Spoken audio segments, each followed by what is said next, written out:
penyampaian materi ketiga, yaitu yang akan disampaikan oleh Kak Imanuslim Bushairi Muslim. Sebelum memasuki sesi penyampaian materi, saya akan membacakan kurikulum vitae dari Kak Imanuslim Bushairi Muslim terlebih dahulu.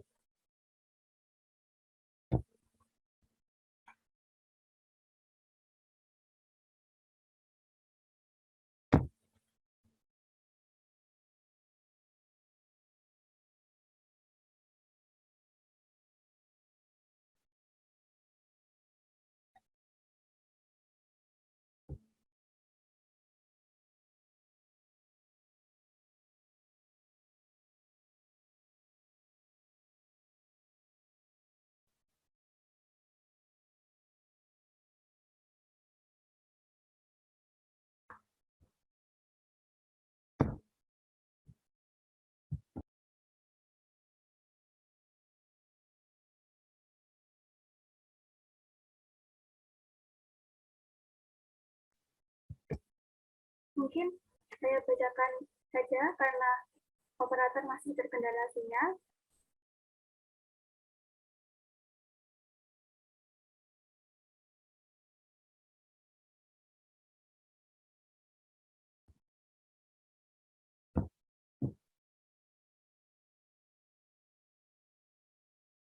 Nama lengkap dari pemateri ketiga yaitu Kak Imanuslim Bushairi Muslim, bisa dipanggil Kak Reri.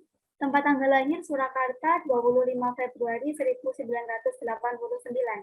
Pengalaman organisasi dan event yang pernah diikuti pada tahun 2008 menjadi anggota Himpunan Mahasiswa Jurusan Pendidikan Luar Sekolah Universitas Negeri Malang, menjadi Ketua Panitia Kongres Nasional Imadikus, dan menjadi staf Laboratorium Pendidikan Luar Sekolah Fakultas Ilmu Pendidikan Universitas Negeri Malang. Kemudian pada tahun 2009 menjadi Ketua UKM Pliro.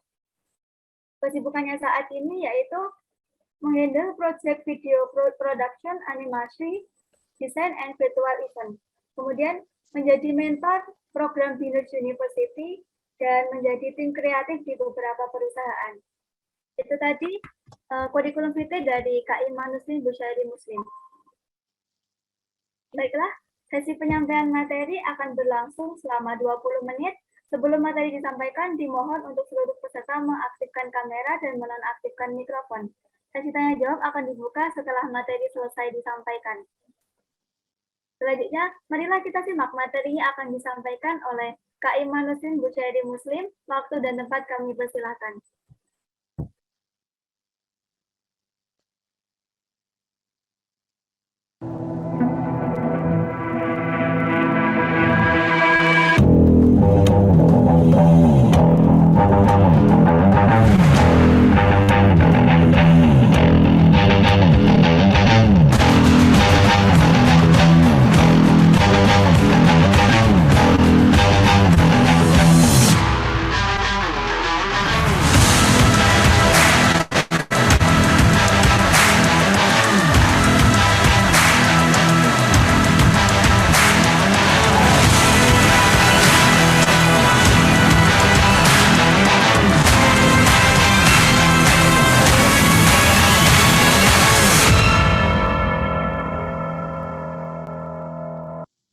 Halo, Assalamualaikum warahmatullahi wabarakatuh.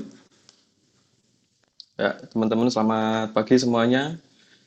Oke, terima kasih untuk teman-teman panitia. Akhirnya ada kesempatan seperti ini bisa ketemu dengan teman-teman semua. Agak terharu juga di mana di kesibukan yang saat ini terus masih diminta untuk silaturahmi seperti ini. Terima kasih banyaklah untuk panitia dan semua yang sudah bekerja keras mengumpulkan semua peserta yang ada di forum ini. Walaupun kita ada keterbatasan di jumlah kapasitas Zoom ya. Kapasitas Zoom kan 300. Ini kalau misalkan nyampe 1000 paling ya pol kayak gitu. Nah, perkenalkan nama saya Imanuslim Bushairi Muslim. Oke, Anda bisa panggil saya Reri, ya jadi gitu. Teman-teman sejak kecil memang saya panggilannya Reri. Kalau dari orang tua saya sih kayak apa ya? Kata dasar dari Bushairi. Nah, saya anak pertama dari 5 bersaudara. bersaudara, di mana semua adik-adik saya itu semuanya bernama Iman Nusrin dan ada macam-macam dan eh, seperti saya lah, eh, agak unik dan nyeleneh. Jadi kalau misalkan ada adik saya namanya Iman Nusrin Firdausi Al Kautsar, itu panggilannya Dika, seperti itu. Nah, gitu. Saya dulu merupakan salah satu mahasiswa PLS Fakultas Ilmu Pendidikan UM tahun 2006. Tahun 2006 saya masuk kuliah di S1, terus lulus terus di tahun 2010. Kemudian saya lanjut di S2, S2 PLS UM juga di tahun 2011. Kemudian dengan sengaja di semester ketiga saya pamit keluar dari pendidikan tersebut karena saya menekuni bidang yang menurut saya ini passion saya. Nah, passion saya adalah seperti ini. Jadi sebagai informasi, kalau misalkan ini saya tuh sekarang menjabat sebagai direktur di PT Citra Visual Nusantara, di mana PT Citra Visual Nusantara ini memiliki nama brandnya yaitu adalah Blicker Kreatif dan Wedding Saurus. Nah, namun yang saya olah sejak awal, saya kelola secara apa ya, dari awal sampai sekarang, dari tahun 2012 sampai sekarang adalah Blicker Kreatif. Nah, mungkin sedikit saya kasih tahu lah Blicker Kreatif itu nanti seperti apa, seperti ini.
Ya, gitu. Itu sekilas aktivitas kami di Breaker Kreatif. Saya ulangi lagi, owner dari Breaker Kreatif ini adalah lulusan dari PLS. Lulusan dari PLS. Eh, Kemudian, kalau ini, boleh saya juga istilahnya kasih tahu lagi, ada beberapa hal yang sekarang ini jadi apa pekerjaan kami. Saya ngomong kami karena di sini saya memiliki tim berjumlah 17 orang dan ada beberapa puluh dari anak-anak magang, dari teman-teman apa dari adik-adik SMK lainnya. Cuman karena pandemi ada beberapa kita tata metode pembelajarannya nanti seperti apa. Oke, di sini saya kasih tahu beberapa bahwasanya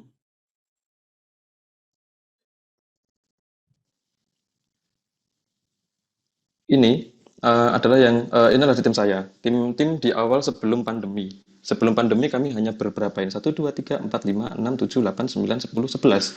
Sebelum pandemi 11. Nah, dikala ketika pandemi ini banyak orang mengeluhkan apa namanya banyak yang gulung tikar dan lain sebagainya dan alhamdulillah malah itu berbanding terbalik kepada kami yang akhirnya di masa pandemi kita malah menambah karyawan, menambah tim dan sekarang jumlahnya 17 plus Saya bilang plus karena jumlah untuk breaker junior atau adik-adik magang ini istilahnya belum terlalu dihitung. Nah, kemudian apa saja yang kita kerjakan? Nah, ini kalau misalkan yang kita kerjakan adalah kita bisa menjadi one stop production dari bidang ada video company profile. Ini ada contoh yang di atas ini kita produksi di Fakultas Perikanan dan Kelautan di Brawijaya. Sedangkan yang bawah ini Fakultas Kedokteran Hewan UNER. Ini dari UNER juga. Kemudian ada video safety induction. Ini selain tadi instansi pendidikan, kita juga ada dari perusahaan swasta. Ini dari British American Tobacco. Ini di solar panel di atas paling tinggi sekali itu. Naik ke sana bikin video profile, video safety production di perusahaan orang tua. Terus di sini ada tentang safety induction di Nestle. So, kemudian ada video iklan. Yang paling atasnya adalah video dari apa ya? Kita iklan dulu. Ini iklan Brimo namanya. Iklan Brimo dari BRI. Terus kemudian ada dari WiFi Republik dan banyak lainnya. Terus kemudian ada dokumentasi event. Dokumentasi event ini ya meliputi konser, terus kemudian ya dari ini kan ketika di belakang ini ada kayak tampilan animasi, lah itu juga dari kami yang bikin.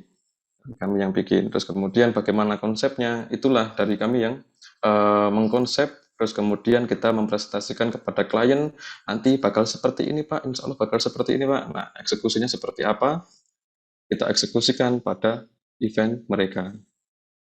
Selain dokumentasi, ada juga presentasi. Presentasinya apa? Ada presentasi berupa, kalau zaman sekarang kita pakai green screen, ini sudah kita coba di beberapa tahun, 2008 ini malah, sudah lama. Kita pakai widescreen. Widescreen ini tentang PT Inalum. PT Inalum dulu mantan dirutnya sekarang jadi Menteri Kesehatan. Terus ini ada dari apa namanya dari sekolah, instansi pendidikan sekolah menjelaskan tentang profil sekolah pakai green screen. Terus kemudian ada dari BRI Kanwil Malang menjelaskan video presentasinya. Terus kemudian di British American Tobacco berkat pendekatan yang menurut saya cukup berhasil. Kalau ya, seperti tadi kan, kalau orang presentasi biasanya kan pakai PowerPoint. Nah, pakai PowerPoint. Nah, zaman sekarang sudah berubah. Zaman sekarang sudah berubah, orang lebih tertarik menggunakan video. Nah, di British American Tobacco ini, itu hampir semua presentasi menggunakan video. Nah, peluang-peluang itulah yang kita tangkap, terus kemudian kita eksekusi. Ya, jadi kalau misalkan ini kita istilahnya ada reguleran atau repeat order dari British American Tobacco itu ya hampir tiap minggu ada. Itu dari BRI juga alhamdulillah ada. Dan sekarang kalau saya tadi bilang di pandemi banyak orang yang istilahnya apa namanya mengalami berita buruk lah. Kami doakan juga semoga segera membaik. Tapi di awal ini istilahnya kita juga mulai cukup istilahnya apa ya merenung berpikir juga pandemi gini sekenanya ngapain nggak sekedar ngonten nggak sekedar bikin konten-konten apapun lah kita coba bikin inovasinya apa ya kita pakai virtualan. Nah virtualannya seperti apa ya kita pakai green screen sehingga nanti kita bikin virtual state yang seperti ini nanti bisa ada dancer masuk di sini karena dengan istilahnya zaman-zaman sekarang ini zaman-zaman PPKM nggak boleh sana sini ya sudah cuma masuk di sini. Hampir semua event akan lari ke virtual.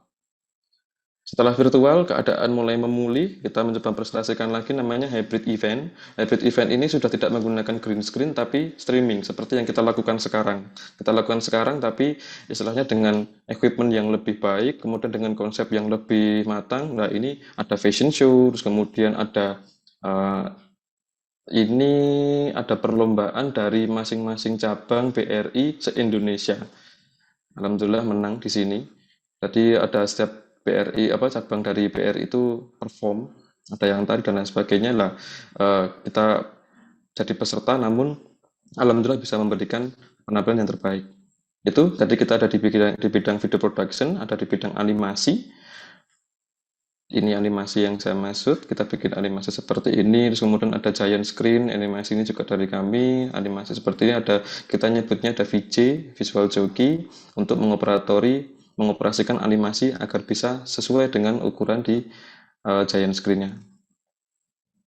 Kemudian selain itu kita juga sudah melebarkan sayap di bidang animation di apa ya, di animasi dan juga launching.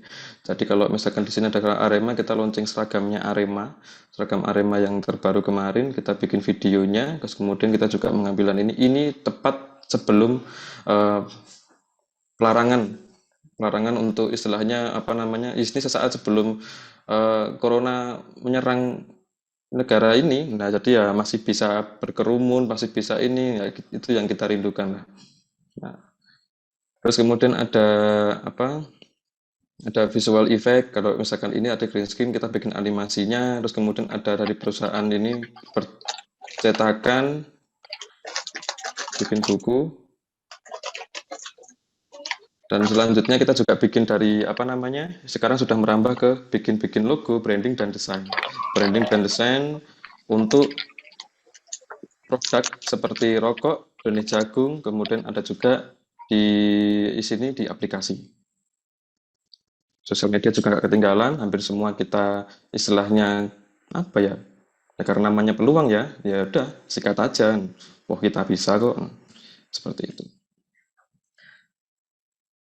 Terus selanjutnya ada virtual tour, saya nyebutnya virtual tour. Jadi kalau misalkan teman-teman studi banding nih, teman-teman studi banding, biasanya kan datang rombongan. Tapi kalau di perusahaan studi banding itu sudah nggak bisa.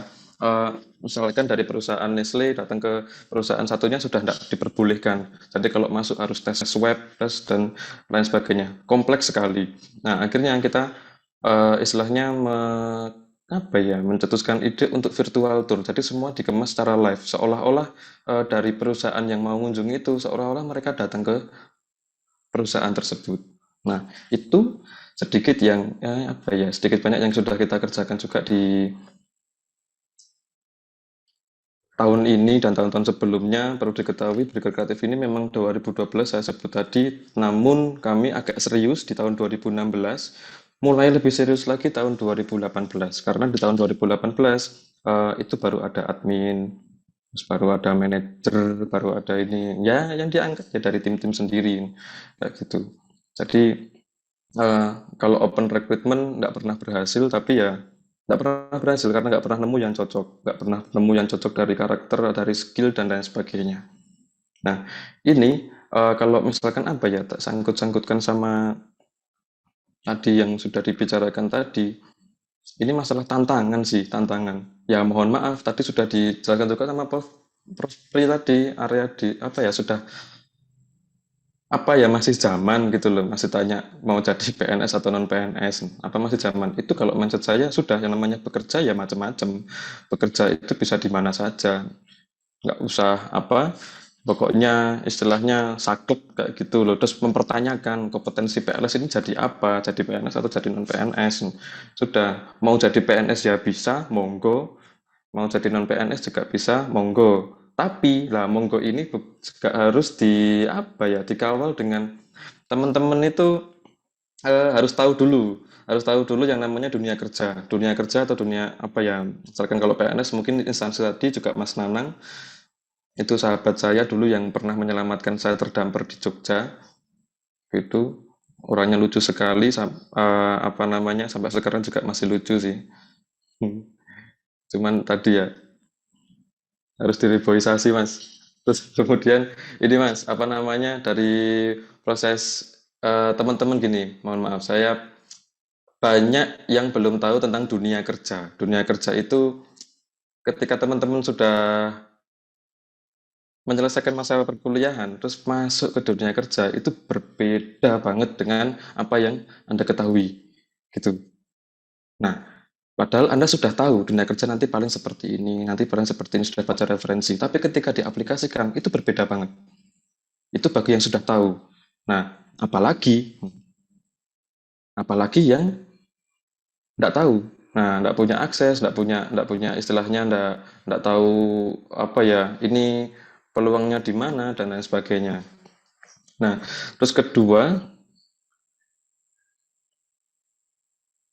teman-teman dari tadi juga ada sempat bahas tentang istilahnya kalau kita ngomong PLS ya, kita ngomong PLS kerjanya apa? Ada yang tadi mohon maaf apa namanya semester 7 tanya tanya apa namanya terus kita semester akhir terus kemudian kalau udah lulus mau jadi apa? Jangankan Anda, sejak semester awal pun saya juga bertanya mau jadi apa?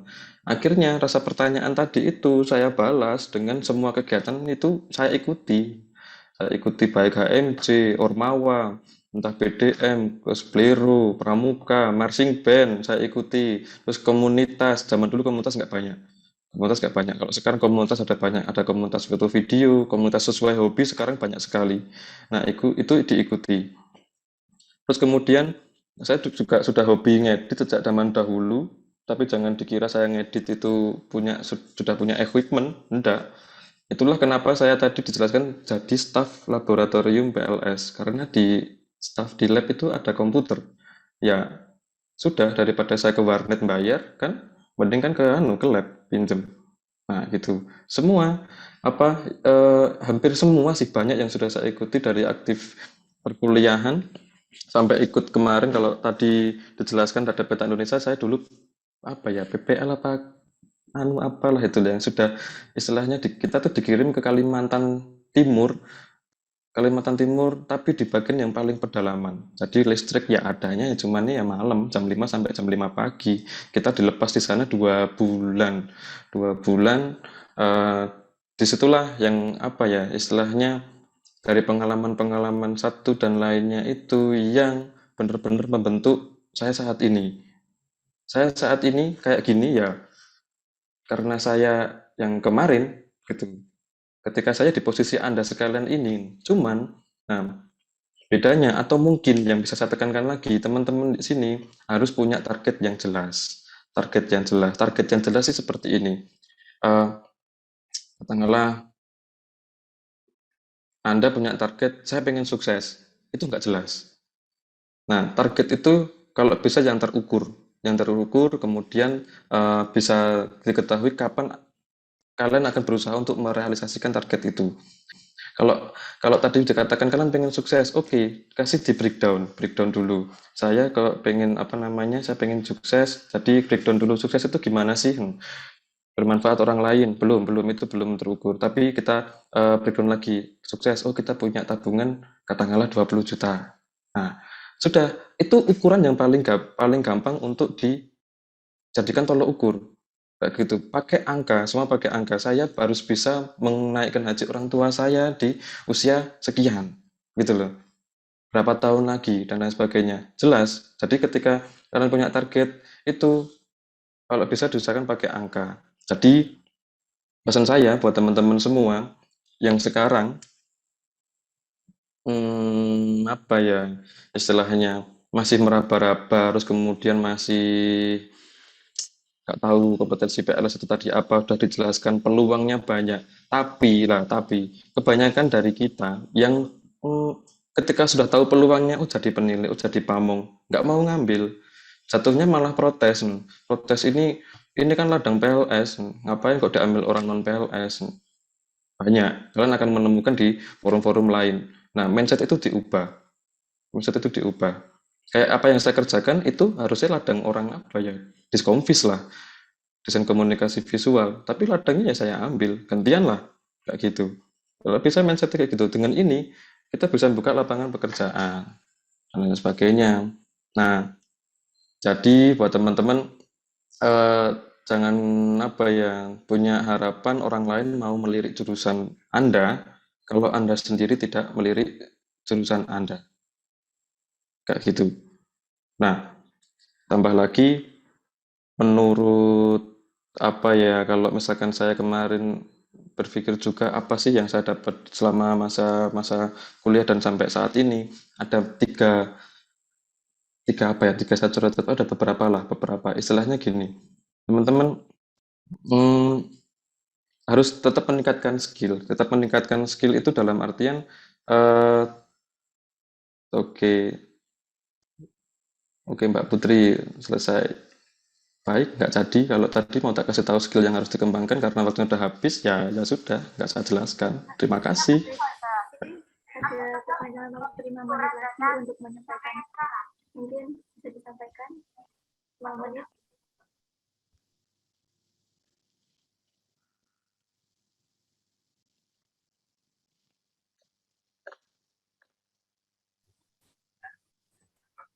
Terima kasih kepada Kak Reri atas paparan materi yang begitu menarik. Tiba saatnya sesi tanya jawab. Kami memberikan kesempatan kepada 3 penanya untuk menyampaikan pertanyaannya. Dimohon untuk menggunakan fitur raise hand atau mengirimkan pertanyaannya melalui kolom chat dengan format nama _ instansi _ pertanyaan.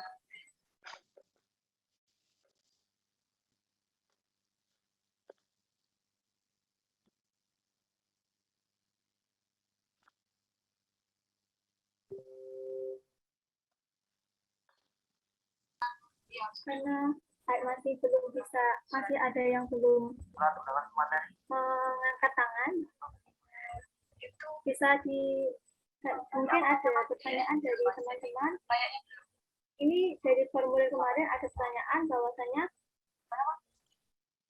melihat kondisi perkembangan PLS di Indonesia saat ini, bagaimanakah eksistensi non formal edukasi di ranah internasional? Seperti itu, Kak. Apakah bisa dipahami?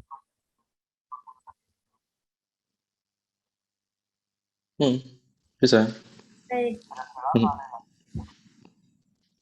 Jadi gini, kalau kita ngomong apa namanya di bidang non formal ini ya, ketika dengan ini saya mencoba memahami dengan kapasitas saya lah, kapasitas saya. Apa yang saya pelajari sampai saat ini adalah skill untuk mengorganize event. Ada di dalamnya itu ada mengorganize people. Di dalamnya tadi istilahnya kita bagaimana menjelaskan tentang apa yang mau kita sampaikan ke banyak orang. Kalau kita ngomong di ranah internasional ya, kalau misalkan internasional kita ngomong deh skala lokal dulu aja tuh loh, masih istilahnya masih banyak yang tidak paham. Tapi kalau kita ngomong di kancah manapun, kuncinya adalah dengan adanya ini kita belajar di non formalnya atau di luar PLS-nya ini tadi, kalian banyak cari sumber belajar yang ada. Nah, itu akan menemukan yang namanya beberapa skill tambahan, yaitu tentang public speaking lah, terus ada skill untuk berkolaborasi, terus kemudian ada skill untuk mengorganize. Nah, hal itulah yang membuat istilahnya kita ya bisa tetap eksis juga walaupun di bidang di non formal dan lain sebagainya.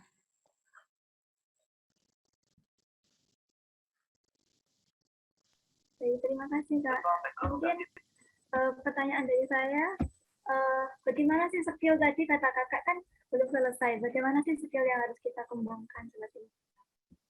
Jadi waktunya karena belum ada yang bertanya, saya silakan. Oke,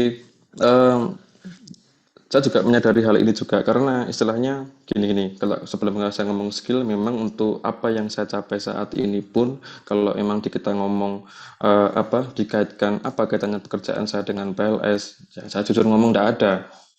Tapi ketika saya belajar di PLS itu bisa jadi batu pijakan saya di awal karena saya menemukan banyak momentum yang istilahnya membuat saya akhirnya bisa bikin video dan kemudian ya sampai detik ini sampai tadi punya perusahaan. Nah, skillnya seperti apa sih? Skill yang pertama itu memang public speaking. Public speaking itu kalau bisa benar-benar dilatih sejak awal. Paling nggak ngomong sama diri sendiri, ngomong sama teman-teman dan lain sebagainya. Ikuti semua semua organisasi sebelum mumpung masih muda, Anda silahkan coba banyak hal, baik organisasi, komunitas, wirausaha, coba semua. Karena resikonya itu tergolong rendah. Kalau misalkan Anda baru lulus kemudian mau bikin usaha dan lain sebagainya, resikonya bermacam-macam. Tapi ketika masih mahasiswa mau bikin usaha apapun, ya resiko gagalnya itu minim gitu. Terus itu skill untuk skill kalau misalkan saya ngomong itu untuk mengatasi masalah atau problem solving. Yang terakhir adalah skill untuk bekerja sama atau kolaboratif skill. Karena dimanapun juga, sepintar apapun kalian, kalau Anda bekerja sendiri ya tidak bisa. Anda harus punya tim, Anda harus punya kawan, Anda harus kerja sama. Gitu. Dan skill seperti itu untuk kerja sama itu nggak gampang. Gitu.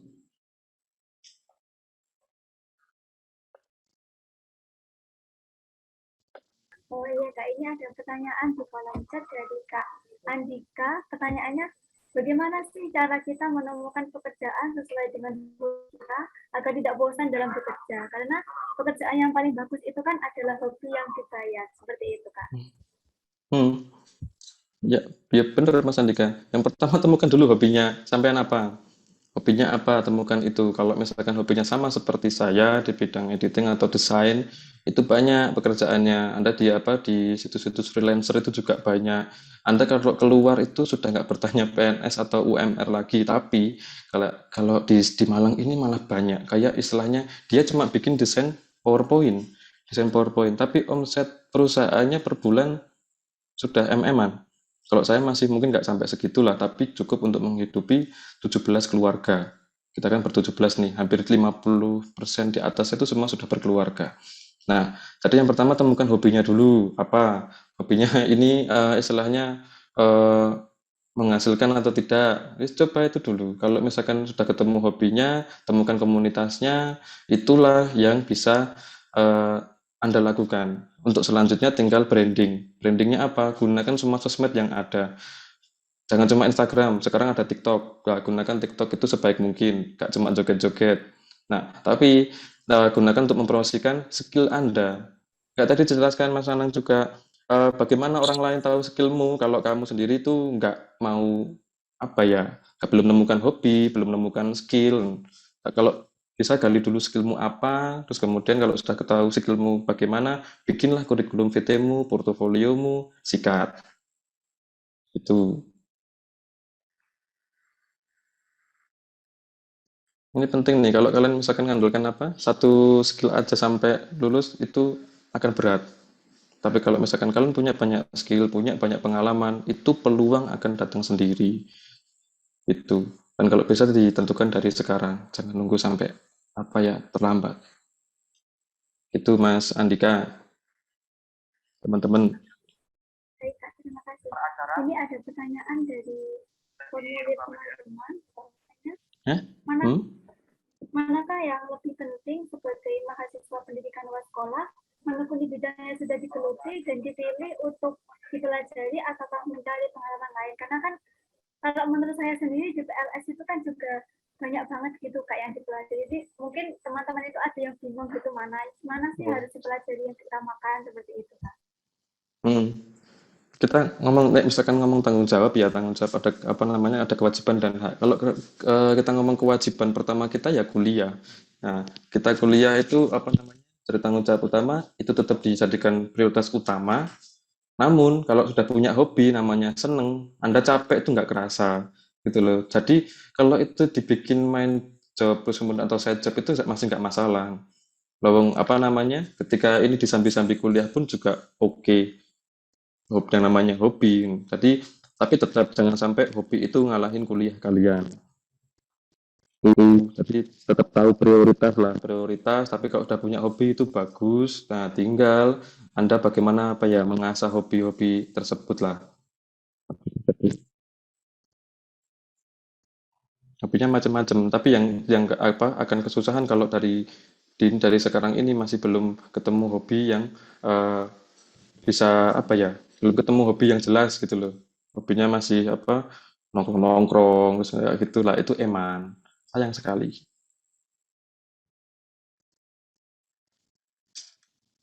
Monggo, di PLS juga banyak hal, tapi di luar juga jauh lebih banyak karena sumber belajarnya kan macam-macam Mah.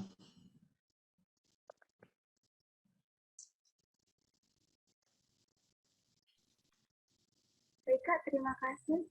Uh, ini ada pertanyaan lagi dari Kak Umul Aldi Abdurrahman. Pertanyaannya, bagaimana mengetahui bahwa kita ini adalah mental pengusaha atau mental pekerja karyawan kak? Seperti itu. Hmm, dari seberapa Anda itu bisa berinovasi gitu. Kalau inovasi Anda tinggi, berarti leadership Anda itu tinggi. Nah, itu jadi mental pengusaha. Tapi kalau misalkan inovasinya istilahnya hanya sebatas sebagai follower, ya sudah, apa namanya, dalam hari ini jadi ya follower gitu loh. Jadi apa namanya, setiap orang itu punya punya apa leadership-nya masing-masing. Persentasenya beda-beda. Ada persentasenya yang tinggi, nah, ada yang persentasenya juga rendah. Tinggal teman-teman aja kalau emang bisa mengasah ini, inovasinya terus bisa bertambah, itu berarti mentalnya sudah mental leader. Nah, mental leader ini bisa saya sebut juga mental pengusaha. Namun dalam bekerja saat ini, saya mengetahui tentang dua mental saja sih, mental pecundang sama mental juara. Saya cuma tahu mental itu aja. Nah, mental apa itu? Kalau misalkan di dunia kerja itu kompleks ya. Misalkan kalian besok ngalami itu, wah budrek wes. Apalagi yang bakal jadi calon kepala rumah tangga, kayak gitu. Kalau PNS mungkin bagi orang, oh enak, ono pensiunan dan lain sebagainya. Tapi kalau di sini di pekerjaan ini ada enaknya. Kalian sekarang dikasih kebebasan untuk merdeka belajar lah. Merdeka belajar. Kalau di posisi saya saat ini ya merdeka bekerja. Mau bekerja apa aja oke. Nah, pokoknya dibedakan antara mental pecundang sama mental juara. Mental pecundang adalah mental sing isinya sambatan. Wah, aku gak iso, aku gak iso materi ini. Sudah. Tapi beda dengan mental juara. Saya belum bisa materi ini, tapi paling minggu depan bisa. Begitu. Atau mungkin materi lain. Nah, saya cuma tahu dua mental itu tadi. Gitu guys. Gimana sudah tercerahkan prospek kalian?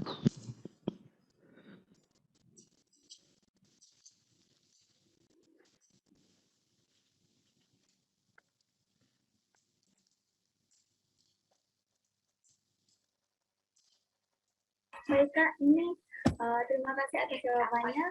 Ada juga yang mengangkat tangan, mungkin ini Kak Auliana Widianingrum ini mau bertanya sendiri, mengungkapkan pertanyaannya bagaimana.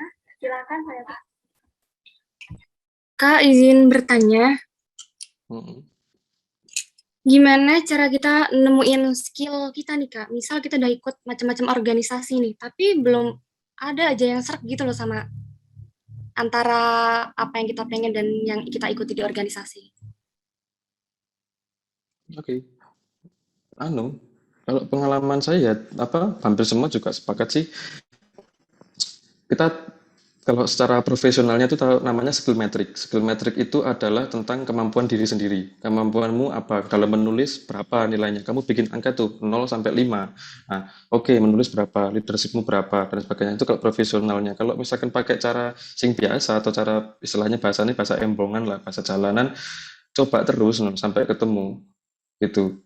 Saya pernah jadi pertama kali di Malang pun itu jadi istilahnya di rumah makan, pelayan di rumah makan. Karena ya saya di Malang nggak ada tempat untuk nggak pernah ngekos, saya nebeng di warung makan, terus tidur di UKM, itu hal yang jadi biasa.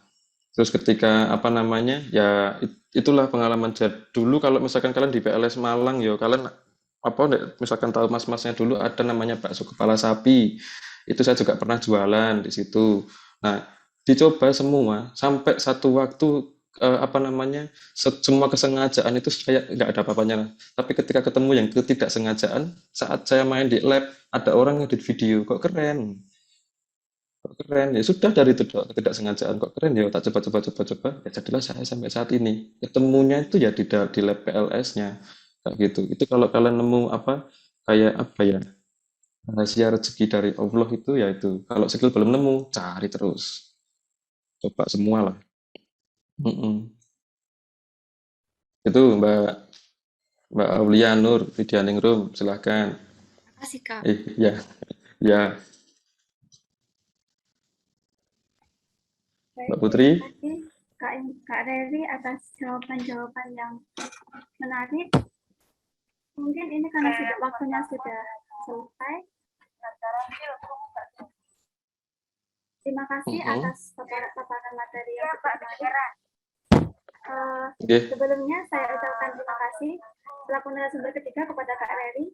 Tak terasa penyampaian materi dari ketiga narasumber kita sudah berakhir. Saya di sini akan menyampaikan kesimpulan dari ketiga narasumber bahwa menjadi mahasiswa adalah sesuatu yang sangat indah jika kita nikmati. Yang penting sekarang kita itu akan berbuat apa, bukan akan menjadi apa. Jadi menjadi PNS itu bukan merupakan prioritas, kita bisa bekerja yang lain seperti Kak Reri tadi. Seperti itu kesimpulan dari saya. terhadap ketiga pemateri, dan akhirnya saya Putri Khairul Nikmah selaku moderator pamit undur diri. Terima kasih atas perhatiannya dan mohon maaf apabila terdapat kesalahan. Sekian, wassalamualaikum warahmatullahi wabarakatuh. Selanjutnya saya kembalikan kepada Mbak Nur Adila.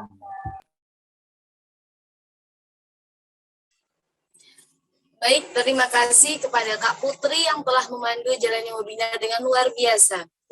Sebelum acara pada siang hari ini kami tutup, saya kembali mengingatkan kepada seluruh peserta webinar untuk mengisi link presensi akhir dan merupakan presensi sertifikat. Diharapkan peserta menggunakan email yang sama saat pengisian link presensi. Baik, menuju ke acara selanjutnya, yaitu dokumentasi. Kepada seluruh peserta webinar, diharapkan untuk on kamera, dan panitia akan melakukan dokumentasi secara virtual. Apakah Kak Adi sudah siap? Sudah. Ya. Baik, pada slide pertama saya hitung, diharap untuk semua on cam ya teman-teman. Baik. 1, 2, 3. Oke. Ya. Slide selanjutnya. 1, 2, 3. Bentar.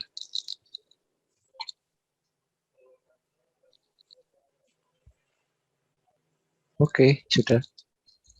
Ya. Untuk slide ketiga. 1, 2, 3.